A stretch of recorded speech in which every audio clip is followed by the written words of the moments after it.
This season doesn't just raise the stakes, it quietly sets everything on fire and dares you to pretend you didn't notice. Because let's be honest, House of David season 3 being so good is actually an understatement. This is the season where the show stops hinting, stops teasing, and finally says, "You think you know this story? Watch this." And what makes it wild is that none of it feels rushed, flashy, or forced. It feels inevitable, like watching a slow betrayal unfold in real time while everyone involved swears they're still in control. And that's exactly why it works. Season 3 sits at the most dangerous point in David's journey, the part nobody likes to talk about because it's uncomfortable.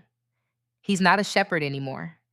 He's not the underdog with a sling and a prayer, but he's also not king. He's just waiting, waiting while carrying a calling that keeps getting heavier, waiting while everyone else plays politics with his future, waiting while the man on the throne spirals in front of an entire nation.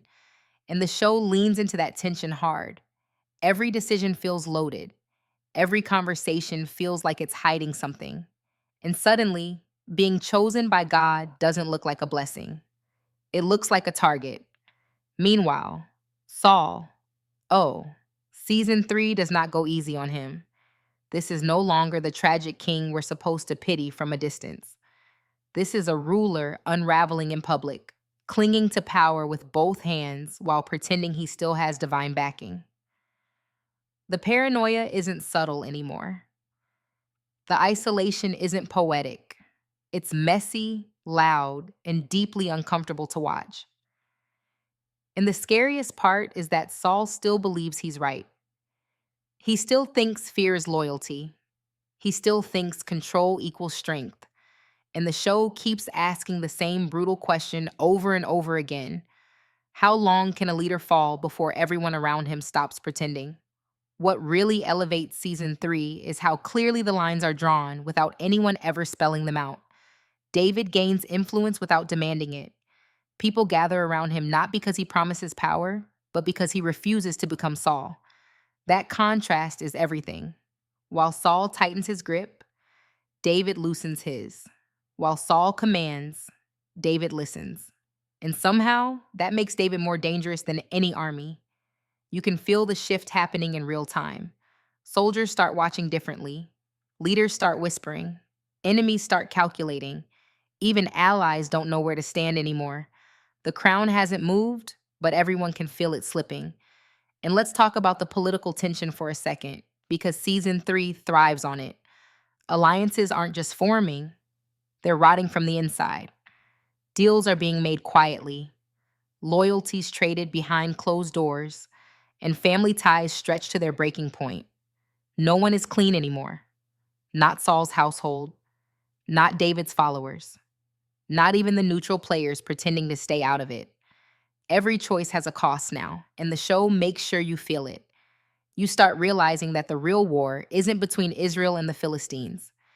It's between truth and denial, between humility and pride, between what God has chosen and what people are desperately trying to keep. And just when you think you understand where it's all heading, season 3 starts asking much darker questions. What happens when David finally has the power to strike back? What happens when mercy becomes a liability? What happens when the man after God's own heart is pushed too far? Because the show isn't setting David up as a flawless hero. It's setting him up as a human being standing at the edge of something irreversible. And the terrifying part is this: what if the rise of David doesn't begin with a victory, but with a choice that changes everything? Season 3 keeps pushing deeper into that uncomfortable space where no one gets to stay innocent anymore. Because at this point, David isn't just surviving, he's being tested. Every escape, every narrow victory, every moment of restraint feels like the universe daring him to finally snap. And what's genius about the writing is how quietly it asks the question: how long can a good man keep choosing patience before patience starts to look like weakness? David knows Saul wants him dead. He knows the throne is already his in God's eyes. And yet, he refuses to take shortcuts. No assassins, no betrayal, no rushed destiny, just endurance. And honestly, that restraint becomes more powerful than any sword. But let's not pretend this season is only about David being noble while everyone else falls apart. Saul's collapse is accelerating. In season 3, make sure you feel every ugly step of it. His authority isn't just cracking, it's being openly questioned. His inner circle is shrinking. His orders are met with silence instead of obedience. And the worst part, he notices, Saul isn't blind to his downfall. He feels it in the pauses, in the glances, in the way people hesitate before answering him. And instead of stepping back, he charges forward harder, convinced that louder commands will drown out the truth he refuses to face. It's painful to watch because you can see exactly where this leads, and yet he keeps walking straight toward it. Jonathan's position becomes almost unbearable this season. He's trapped between blood and belief, between loyalty to his father and loyalty to what he knows is right. And the show doesn't rush his struggle. Every scene with him feels heavy, like he's carrying a truth no one wants to hear out loud. He loves Saul, but he understands David. And that understanding slowly isolates him from everyone else.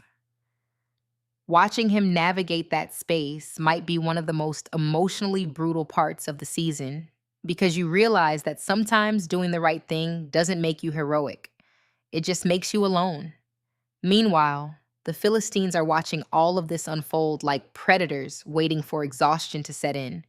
They don't rush, they calculate. They sense weakness the way Saul senses threats.